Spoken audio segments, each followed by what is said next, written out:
Bien, porque hemos empezado cantando El Espíritu de Dios está en este lugar. El domingo tuvimos el culto de Pentecostés, pero yo después en mi casa reflexionando acerca de lo que pasó el domingo aquí, digo, pero no hablamos de Pentecostés. Es verdad que cantamos, porque fue un domingo de alabanza y adoración, pero no hablamos de Pentecostés. Y es verdad que el Espíritu Santo no necesita que hablemos de Pentecostés para moverse, pero qué bueno. Y pensando, yo tenía otra cosa preparada, pero del domingo hoy me la he preparado. Usted me perdonará, sobre todo los teólogos que hay aquí en este lugar, perdonarán mi desorden homilético, pero digo, no, tengo que hablar de Pentecostés, porque seguramente haya mucha gente entre nosotros que no sepa lo que es Pentecostés. Pentecostés lo relacionamos, y es verdad, con el Espíritu Santo, pero aquello tiene mucho más por rascar y por profundizar. Así que abra su Biblia ahí donde está, en Hechos capítulo 2, versículos 1 al 25. Hechos capítulo 2, versículos 1 al 25. Y no lo voy a leer porque vamos a mirar versículo por versículo del 1 al 25. Y lo vamos a desgranar un poquito. Vamos a ver qué hay ahí en cada renglón, en cada línea, qué mensajes entre líneas escondidos hay en la palabra. La palabra es una fuente infinita de poder y a veces ¿no le ha pasado que cuando lee un capítulo, un versículo conocido y lleva usted 43 años como yo leyendo el mismo, de repente salta otra cosa? Bueno, pues hoy vamos a hacer esto, pero aunque no lo vamos a leer al principio, sí quiero contextualizar el capítulo 2 de Hechos, qué ocurre del versículo 1 al versículo 25. Bueno, sí, dejémoslo ahí, versículo 1. Dice el capítulo 2 que aquel día de Pentecostés estaban los discípulos reunidos en unidad y ellos reciben el Espíritu Santo de una manera visible, de una manera real, de una manera que incluso se podía tocar, cosa que hoy casi no nos pasa porque tenemos al Espíritu Santo por fe y le sentimos por fe, pero no le vemos. Por aquel día incluso los discípulos le vieron en forma de viento, porque imagínense el viento arrasando con todo. Bueno, allí estaba el Espíritu Santo de manera visible y audible. El viento y las lenguas de fuego. Dice la palabra que hubo un viento recio y lenguas de fuego. Y ese viento y esas lenguas de fuego simbolizan la presencia poderosa de Dios y ellos comienzan a hablar en otras lenguas. Tengo una versión que dice otros idiomas, no eran lenguas angelicales. ¿Veis? Primera cosa. Siempre pensamos que eran lenguas. ¿Cómo era? Como decía un amigo, burra mansa, chiva loca. Como decía el evangelista Dante Gebel, limpia la cama sucia. Esas lenguas, bueno, pues eso no era lo que estaban hablando los discípulos. Los que estaban allí reunidos estaban hablando en otros idiomas. Es como si yo ahora aquí me pongo a hablar inglés, que no tengo ni papa de idea de hablar inglés, pero resulta que empiezo a hablar en inglés y alguien que es de lengua nativa inglesa dice, estoy entendiendo todo lo que Samuel está diciendo. Pues eso era lo que estaba pasando allí. Y en medio de todo este desorden hay una reacción. Hay reacción de las multitudes y ocurre lo que ya acabamos de decir, el milagro de las lenguas. Y es que dice la palabra ahí, entre el versículo 5 y el 13, que habían muchos judíos de diversas regiones que escuchaban el mensaje en su propio idioma. O sea, habían judíos que no eran de allí, de Jerusalén, pero que estaban escuchando a estos hablar y decían, esto que está diciendo me suena. ¡Wow! ¿Qué es lo que está pasando aquí? Pero escúcheme, este milagro no es de confusión, sino de comprensión divina. Y hoy voy a incidir en esto, porque la iglesia tradicional, evangélica, tiene por norma que si no hacemos así, el Espíritu Santo no ha llegado todavía. El Espíritu Santo se manifiesta de 1000 maneras. Pero si no me hace el calambrazo, el ASRG, no. No había confusión. Dicen que ellos entendían claramente lo que estaba ocurriendo. Y a todo esto, por cierto, Pedro el gran apóstol Pedro, responde con una explicación bíblica. Pedro se levanta allí, valiente el hombre, obviamente lleno del Espíritu Santo. El que tiene el Espíritu Santo es valiente, sí o no. Sea cobarde, si tiene el Espíritu Santo se convierte en un valiente. Y Pedro, lleno del Espíritu Santo, se levanta para interpretar lo que está ocurriendo y cita al profeta Joel. El capítulo 2 de Joel, no lo busque, del versículo 28 al 32 declara que en los últimos días, en los postreros días, dice, derramaré, papá. Bueno, esos postreros días acaban de comenzar aquí el día de Pentecostés. Nosotros a veces seguimos esperando los postreros días y hemos orado. Señor, anhelamos que en los postreros días... Escúchame, los postreros días comienzan aquí. O sea, usted y yo llevamos 2000 años en los postreros días y no nos habíamos enterado. Y esto, el capítulo 2 de Hechos, no solamente desata otros idiomas, da capacidades sobrenaturales sobre los discípulos, porque están hablando en otros idiomas, sino que este derramamiento del Espíritu, hay una cosa muy bonita que encontré estudiando el pasaje, y es que es un llamado sin distinción. Por cierto, es un derramamiento universal. Hasta este momento, el Evangelio de Jesús para los judíos y para los discípulos era solamente para el pueblo de Israel. Ellos se sentían privilegiados, pero en el derramamiento del Espíritu Santo allí en Pentecostés hay algo que me llamó muchísimo la atención, y es que es para todos, sin distinción de sexo, raza. La salvación ahora está disponible para todo aquel que invoque el nombre del Señor. Y para terminar esta introducción contextualizadora, no sé si existe la palabra, pero lo más importante es que Pedro presenta a Jesús. Pedro presenta a Jesús como un hombre aprobado por Dios, mediante las señales que el Señor hizo estando aquí en la tierra. Entregado según el plan divino y crucificado por manos humanas. Así lo presenta Pedro, pero obviamente, Cristo no se quedó allí en esa tumba. Él resucitó y Pedro está presentando a un Jesucristo resucitado, que por cierto es la base de nuestra fe cristiana. Yo tengo un sueño, no sé si lo cumpliré. A mí me gusta meterme en berenjenales. Si mi mujer me está viendo, luego me regaña. Pero yo tengo un sueño y es tatuarme la tumba vacía. No me la voy a tatuar porque mi mujer no me deja.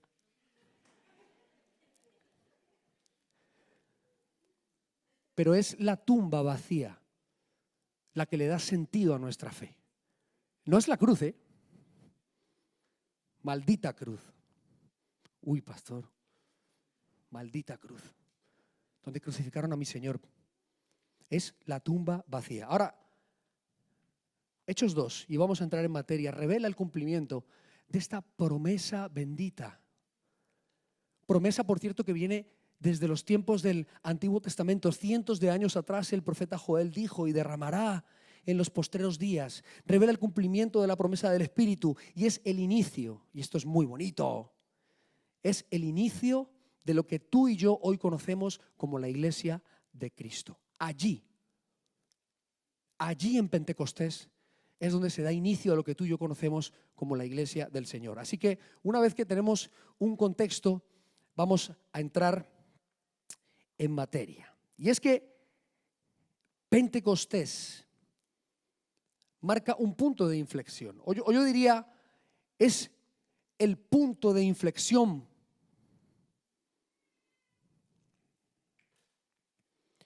en la historia de la redención. Porque fíjense que Jesús les dijo a los discípulos: yo me tengo que ir. Si no me voy, malo. Pero él dijo: yo me tengo que ir. Porque tiene que venir el Espíritu que os revelará toda verdad. Jesús, si no podrías saber tú revelar, no nos puedes tú revelar toda verdad y quedarte con nosotros, no. Me tengo que ir para que el Espíritu de verdad venga sobre vosotros. Y saben que En el capítulo de Hechos 2, el pasaje revela 3 verdades esenciales importantísimas. No son mis 3 puntos, son 3 cositas que yo cogí, y la primera es la universalidad del Evangelio. El Espíritu Santo, Dios derrama su Espíritu sobre toda carne, rompiendo barreras culturales, rompiendo barreras ideológicas. La segunda cosa que ocurre es la centralidad de Cristo. Cristo es el centro. El Espíritu Santo Pedro está lleno del Espíritu Santo, y Pedro está testificando de ese Jesús que él acompañó por 3 años en su ministerio. Y la tercera cosa es el poder de la palabra explicada por el Espíritu. Pedro interpreta el acontecimiento a la luz de las Escrituras, porque cita a Joel y cita el capítulo 16 de los Salmos. Luego lo vamos a leer.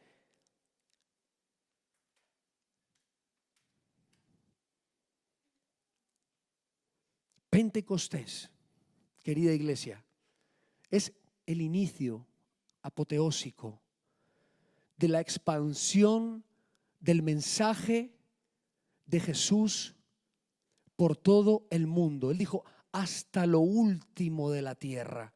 Fíjese si es importante el tema de Pentecostés. Ahora lo vamos a ligar con un Pentecostés que hubo miles de años atrás en el monte Sinaí. Yo lo llamo Pentecostés. No fue Pentecostés porque fue el inicio de otra iglesia, pero ahora lo vamos a ver. Y este breve pero denso pasaje, vemos el nacimiento de una comunidad que ha sido transformada por el poder del Espíritu Santo. Querida iglesia, yo me he encontrado muchas veces diciendo, ¿por qué no me funcionan las cosas?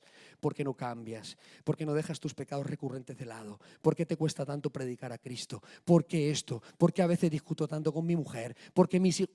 ¿Sabe por qué, querida iglesia? Porque he tenido que llegar a la conclusión de que he descuidado mi relación con el Espíritu Santo. Jesús se desmarcó. Jesús hizo así, mira. Ahí se quedan con el Espíritu Santo. Y a veces no lo entendemos. Pero vivir alejados del Espíritu Santo, querida iglesia, el vivir alejados nos resta mucho valor como cristianos. El Espíritu Santo en Pentecostés marcó el inicio de la era de la iglesia de Cristo, pero no solamente marcó el inicio, sino que capacitó a los creyentes de la primera iglesia para dar testimonio de la realidad de Jesús. Pero no solamente dio el inicio, no solamente capacitó, sino que revela a Jesús como el Mesías resucitado. Y ahora sí vamos a leer la palabra, porque los teólogos me están mirando y dicen, este no ha abierto la Biblia todavía. Predicación donde no se abra la Biblia no es predicación, es monólogo. Así que, hermano, no escuche predicadores que no abren la Biblia y que cuentan mensajes motivacionales de YouTube. Eso no es predicación, eso es monólogo. Ahora la Biblia, Hechos capítulo 2, vamos a leer el versículo 1. Dice, cuando llegó el día de Pentecostés, estaban todos juntos en el mismo lugar. De repente vino del cielo un ruido como el de una violenta ráfaga de viento y llenó toda la casa donde estaban reunidos. Aparecieron entonces unas lenguas como de fuego. No son lenguas angelicales, aunque pone lenguas. Aparecieron, me he perdido, que se repartieron y se posaron sobre cada uno de ellos. Todos fueron llenos del Espíritu Santo y comenzaron a hablar en diferentes lenguas según el Espíritu les concedía expresarse. ¿Qué es lo que está ocurriendo aquí? Se está cumpliendo la promesa que Jesús hizo a sus discípulos en el capítulo 16, versículo 7 de Juan, Nueva Versión Internacional. Pero os digo, ya lo acabo de decir, les conviene que yo me vaya, porque si no lo hago, el Consolador, o sea, el Espíritu Santo, no vendrá a ustedes. En cambio, si me voy, sí lo enviaré. La promesa cumplida número 1. Aquí por fin se está cumpliendo la bendita promesa que tantos años estábamos esperando. Cuando llegó el día de Pentecostés, mire, en el día de Pentecostés se celebra una fiesta que es la fiesta de las semanas. Shavuot, eso no sé si es griego, arameo, pero la fiesta de las semanas se celebraba 50 días después de la Pascua.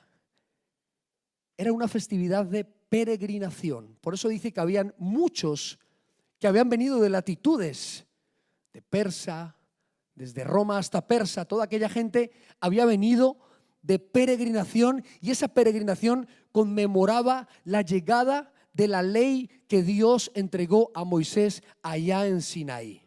Por eso antes dije, hubo otro Pentecostés.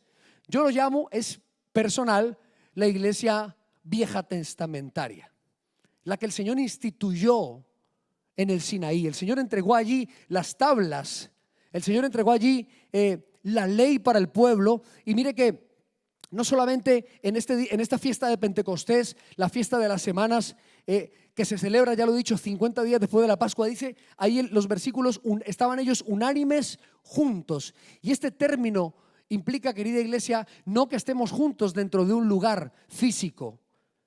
Ellos estaban unánimes en un mismo pensamiento, estaban unánimes en un mismo espíritu. Y cuánta falta le hace a nuestra iglesia de hoy que estemos unánimes. Pero esa unidad solamente la trae el Espíritu Santo.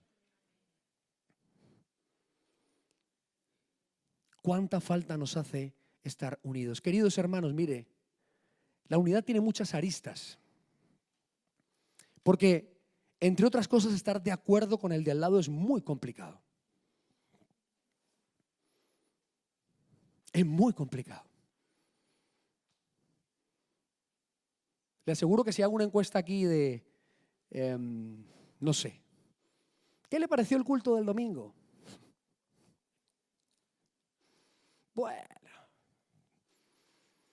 regulín, 3/4. Porque no se predicó el domingo, solo se cantó. ¿Y el hermano que cantó al final? El moreno ese de gafas colombiano, bueno. Siempre las mismas canciones. Bartimeo, ¿quién dijo miedo? Me tiene cansado. Lo escucho por respeto. Pero aunque usted piense así, querido hermano, yo no lo voy a condenar, pero cuando usted tiene el Espíritu Santo, usted me perdona por ser pesado. Usted me perdona por ser pesado. Cuando usted tiene el Espíritu Santo, usted va a llegar a su casa, va a orar, se va a arrodillar y le va a decir: Señor, dale otra canción al pastor Samuel que no sea la misma de siempre. Eso es unidad. Eso es unidad. Estaban unánimes juntos. Pero mire, no solamente estaban unánimes juntos, la comunidad estaba en una espera obediente. No voy a hablar de obediencia, pero el Señor ya les había dicho antes de partir: no se vayan de Jerusalén, esperen. Y allí estaban ellos obedientes. ¿Cuánta obediencia nos falta en la iglesia del Señor hoy?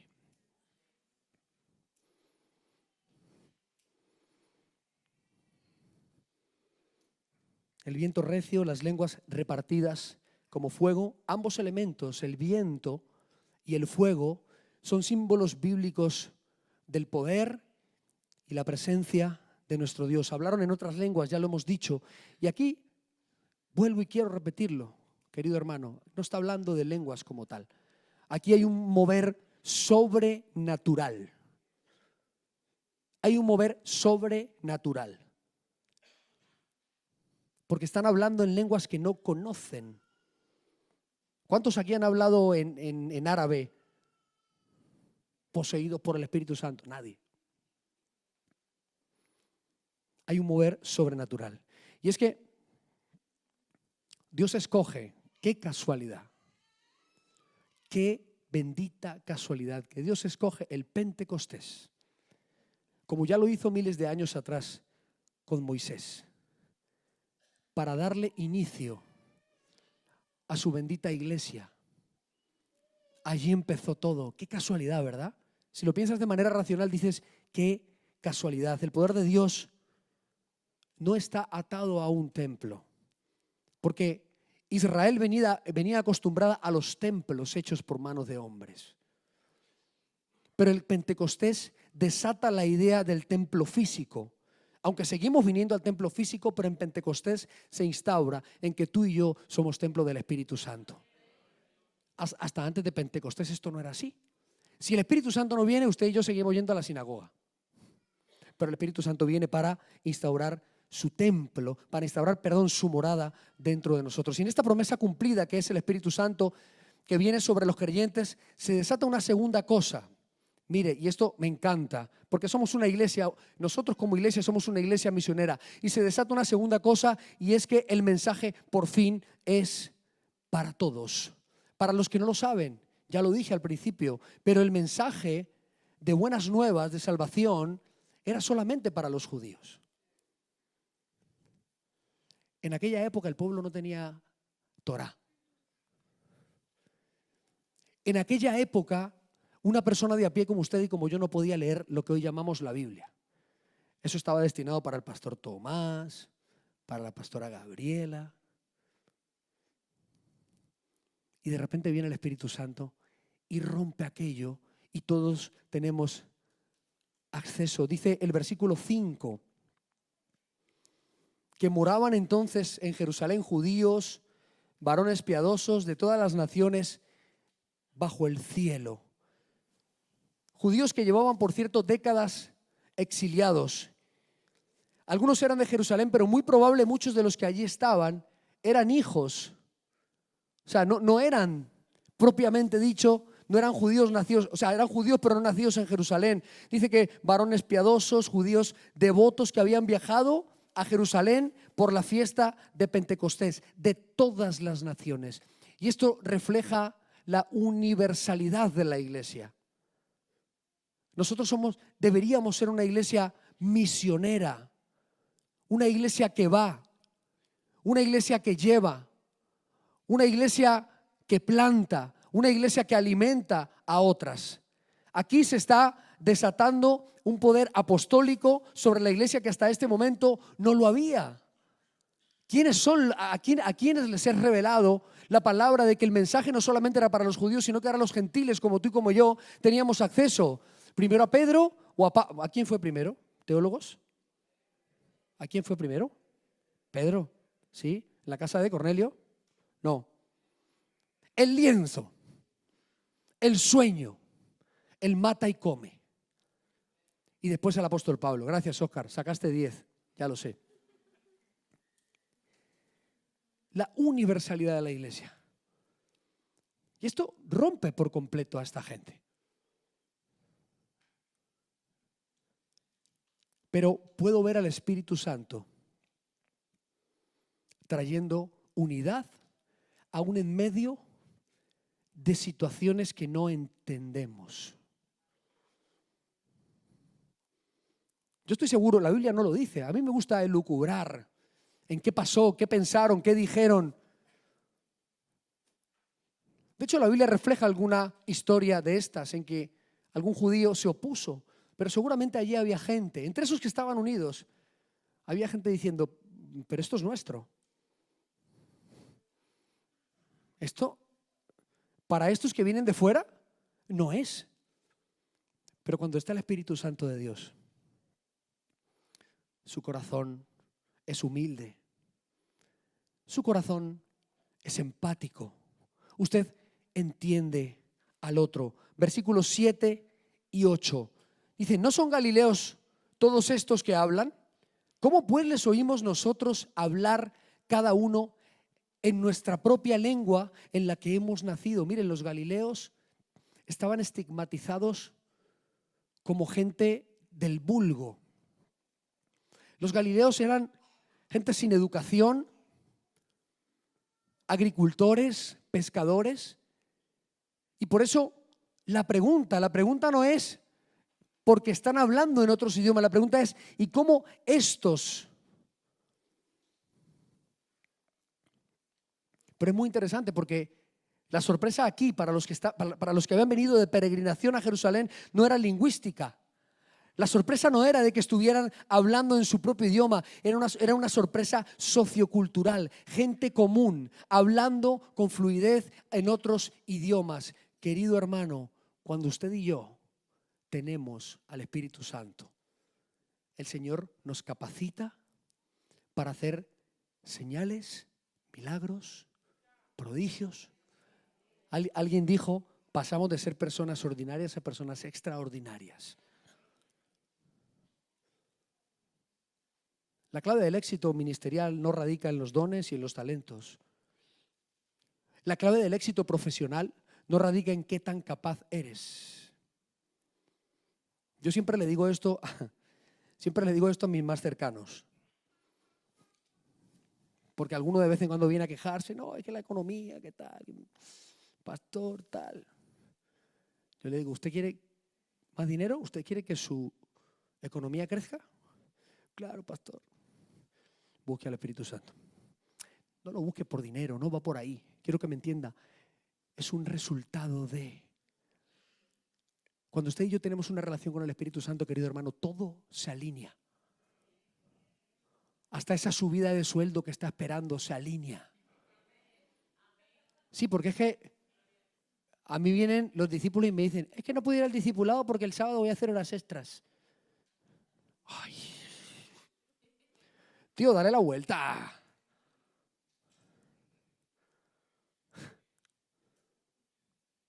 No siembres donde el orín. Siembra donde dura para siempre, donde es eterno. Yo no sé a quién le está cayendo esto, pero a mí me cayó fuerte. Versículos 9 y 11. Ahí viene la lista, no vamos a entrar ahí. Habían partos, medos, elamitas, cretenses, árabes, representantes del mundo judío disperso, la gente de la diáspora, aquellos que llevaban muchos años fuera de su casa, pero Pentecostés sigue recordándonos que el Evangelio es para todos los pueblos. Hechos capítulo 1, versículo 8, dijo hasta lo último de la tierra. Versículo 12, y estaban todos atónicos, perplejos, diciéndose unos a otros, ¿qué quiere decir esto? Dos emociones encuentro aquí. La una es el asombro y la otra es la confusión. Pero esto, cuando yo veo a esta gente asombrada y confusa, me habla de que hay una apertura. Querían entender lo que Dios estaba haciendo. Mire, querido hermano, la mies es mucha.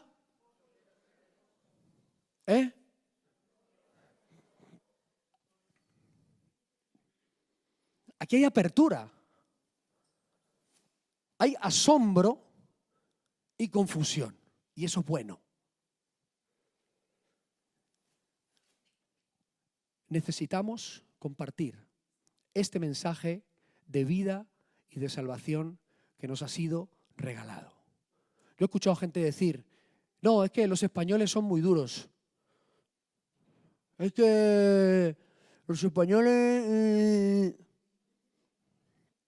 Mira, hay una estadística, querido hermano, que dice que los españoles de verdad de esta tierra, los que han nacido aquí, españoles por generaciones, se están convirtiendo al Islam. ¿Por qué? Porque ellos hablan.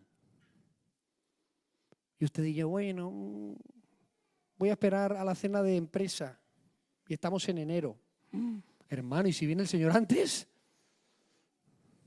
Bueno, es que llenémonos del Espíritu Santo. Querido hermano, no lo va a hacer usted. Usted no puede cambiar a nadie. Mire, le voy a contar un testimonio que me tiene contento. Me tiene animado. Tan animado que la última vez que prediqué aquí, oré por sanidad y milagros. Nos invitaron a predicar en Semana Santa a Nueva Vida Valencia, a Gaby y a mí. Y el pastor Juan Carlos, que es una máquina organizando programas, porque los peta, desayuno a las 7 de la mañana, reunión con los líderes a las 9, luego con el staff a las 11, y así nos tuvo 4 días el tío. Y cuando nos manda el timing, veo que pone sábado, culto de oración y milagros.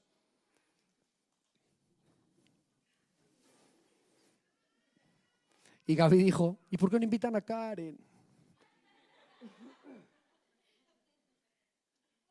¿Por qué no llaman a Karen? Y yo en un arranque de valentía, no era el Espíritu Santo, era yo. Yo, sacerdote de mi casa. Tranquila, princesa. Que los milagros no los vas a hacer tú, los va a hacer Dios. Pero por dentro yo estaba temblando. No, sí, no le dije con esta voz de Brad Pitt, pero digo, Gaby, Porque estuvimos a punto de llamar al pastor Juan Carlos y decirle, pastor, pero usted, ¿quién puso esto? ¿Usted o su ayudante? Porque nosotros no tenemos don de sanidad, tenemos otros dones. Y yo le dije a Gaby, vamos. Total, yo no puedo hacer nada. Allá nos presentamos. Yo me preparé una predicación de milagros, hablamos de los milagros de Jesús, preparamos el camino, hablamos del megapasaje que todos los predicadores usan para hablar de los milagros, que es el del centurión y la mujer del flujo de sangre, que se encontraron, se cruzan, pa. Y cuando llegó el momento, saqué el botecito de aceite y a ungir. Yo tengo poco poder, se lo garantizo. Pero Dios se movió de una manera sobrenatural. Vine tan emocionado que a las 3 semanas que me tocó aquí predicar por la tarde, oramos por sanidad y milagros. Y 5 personas recibieron sanidad instantánea. ¿Usted cree que soy yo? No. No.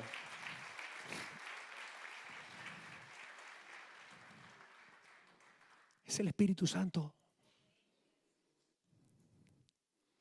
He tenido que ir aprendiendo. Sobre todo de mi cuñada Karen. He tenido que ir aprendiendo.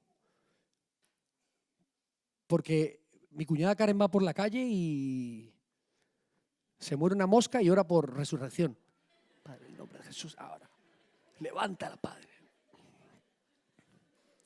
Pues mira, el sábado estábamos en Pentecostés en Pinto y una pobre mujer se cayó y se rompió una pata. Ya se había acabado todo, yo me había quedado el último y se rompió una pata. Menos mal que oré, porque a los 2 minutos llegó Karen, me dice, ¿ya oraste? Hombre, por supuesto. Claro que ya oré. Pero no se sanó. Pero no se sanó. Querido hermano, Paracleto. Eso es pausarlo. Aférrese al Espíritu Santo. Dígale por la mañana, Espíritu Santo, lléname de ti. Mis vecinos necesitan conocerte. Mis amigos necesitan conocerte. Necesitamos vivir en la naturalidad de la sobrenaturalidad del Espíritu Santo. ¿Qué quiero decir con esto? Él es sobrenatural y para Él eso es natural. Querido hermano, necesitamos vivir en la naturalidad de lo sobrenatural. ¿Hace cuánto que no ocurre un milagro en su casa? ¿Hace cuánto que no ocurre un milagro evidente en su vida? Esa no es la naturalidad de Dios. La naturalidad de Dios es milagro tras milagro. Mire, el Señor está arriba así, mire, deseando que usted y yo creamos para obrar señales, porque Él es fuente inagotable de milagros. Señales, prodigios. Voy a ir un poquito más rápido porque me he enrollado un poquito y se me va el tiempo. Versículos 15 y 16. Porque esto no es tan ebrio. No, perdón. No. Versículo 14. Allí Pedro se levanta como un hombre transformado. Pedro nunca más fue el mismo después de Pentecostés. Pedro era uno antes. Pedro negaba a Jesús. Pedro era un ser histriónico, impulsivo, colérico. Pero después de Pentecostés, Pedro se convierte en un hombre transformado por el Espíritu Santo. Y Pedro se levanta con valentía y asume un liderazgo espiritual. El liderazgo lleno del Espíritu Santo da claridad en medio de la confusión. Esto se lo digo a los líderes que me están escuchando y a los demás que no son líderes, pero son potenciales líderes. O sea, aquí todos somos líderes, no se salva ninguno. Querido hermano, el Espíritu Santo trae claridad a nuestro liderazgo. Y cuando digo liderazgo le estoy hablando a los padres de familia. No estoy hablando a los líderes de la iglesia. Cuando digo liderazgo, te estoy hablando a ti que eres jefe de tu propia empresa y tienes 4 empleados. La llenura del Espíritu Santo tiene que traer claridad. Hay gente que tú le preguntas, ¿pero tú has recibido la llenura del Espíritu Santo? Sí, claro, pastor. Pero son un problema. Si usted es un problema para su líder, tiene que ser lleno del Espíritu Santo. La llenura del Espíritu Santo da claridad a nuestro liderazgo. Querido hermano, mire, yo he sido un hombre problema. Sigo siéndolo. Pero en los últimos 2 o 3 años he intentado acercarme un poquito al Espíritu Santo y créame que funciona. Créame que funciona. Sobre todo cuando tienes discípulos cabezones que te dan ganas de mandarles para otra iglesia, de traspasarlos. Vaya en paz, tranquilo, vaya con el pastor Mauricio, vaya. Sobre todo cuando tienes un niño pequeñito de 6 años que es igual que tú y que saca de ti. Alguien dice, saca lo peor de mí. No saca lo peor de mí, saca lo que hay en mí. Pero Él te da la capacidad de amar, de perdonar, de ser. Mira, hermano, yo era la persona menos empática de la tierra. Menos empática de la tierra.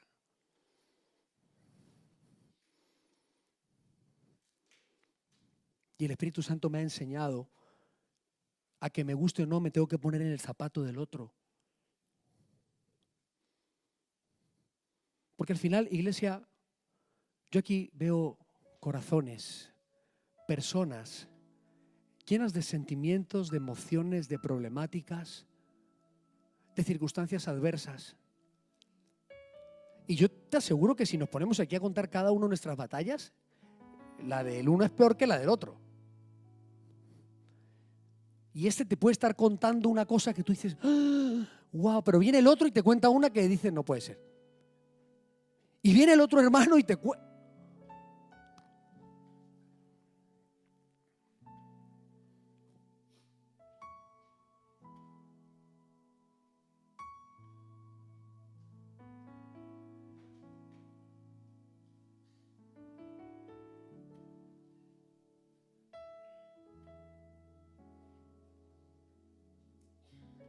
El rey David en el Salmo 16,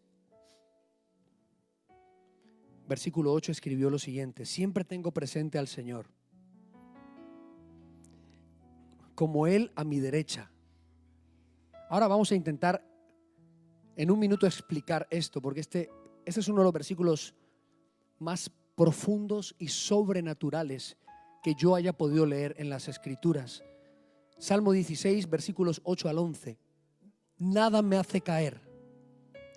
Por eso mi corazón se alegra y se regocijan mis entrañas. Mi cuerpo también vivirá confiado. No me abandonarás en los dominios de la muerte. David, David. Aquí está siendo revelado por el Espíritu Santo. Él está hablando de eternidad. Y David no conoce al Espíritu Santo.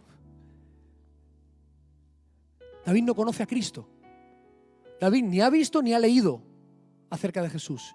Pero está hablando de eternidad. No me abandonarás en los dominios de la muerte. No permitirás que sufra corrupción tu siervo fiel. Está diciendo, no voy a morir, voy a reinar eternamente con mi Señor.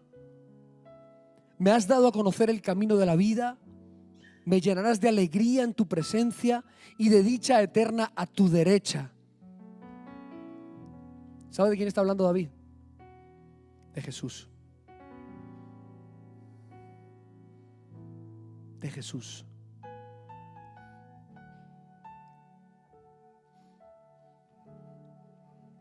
Yo quiero que se ponga de pie.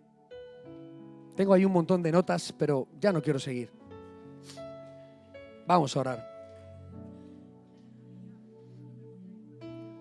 Hermano, el Espíritu Santo a usted le capacita para hablar de Cristo con valentía. Escúcheme. Yo le pido al Espíritu Santo que grabe a fuego esto en su corazón hoy.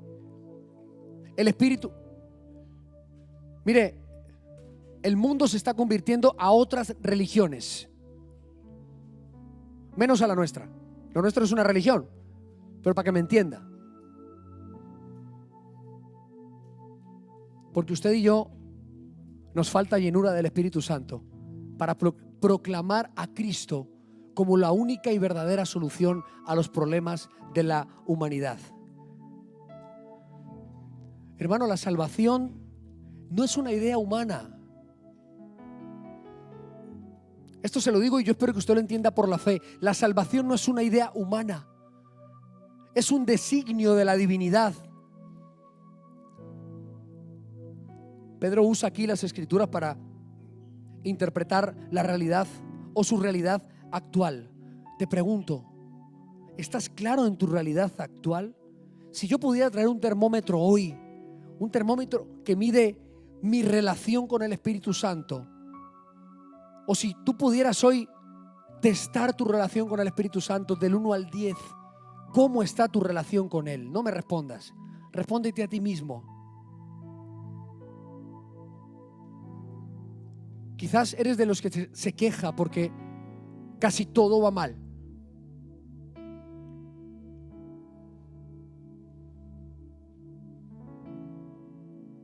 Los solteros se quejan porque no encuentran marido. Más de Espíritu Santo. Solteros, júntense a orar en vez de ir al burger. En serio, estoy hablando en serio ahora, Juan. Júntense a orar por esos esposos y esos maridos. Perdón, por esos esposos y esas maridas, esas mujeres. Los que no tienen trabajo, júntense a orar. A clamar por llenura del Espíritu Santo. ¿Tienes clara tu realidad?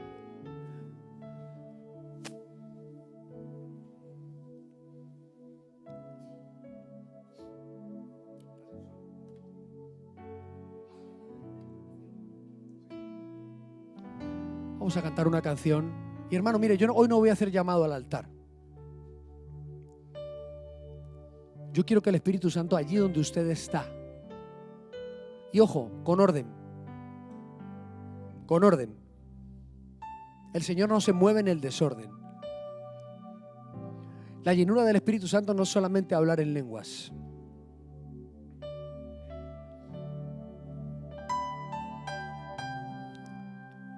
Alguna que otra vez que he sentido la llenura del Espíritu Santo, ¿sabe lo que yo he sentido? Consuelo.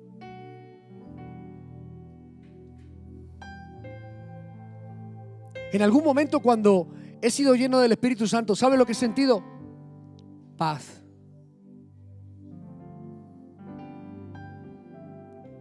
Y hoy el Espíritu Santo está aquí con un manto de consuelo y de paz. Y quiere derramarlo sobre sus hijos. Ahora, si usted siente que la lengua se le está trabando y quiere empezar a hablar en lenguas, hágalo. Pero vamos a cantar esta canción y ahí usted y el Espíritu Santo van a hablar. Yo no quiero intervenir absolutamente para nada. Quiero que sea el Espíritu Santo en esta noche trayendo una llenura verdadera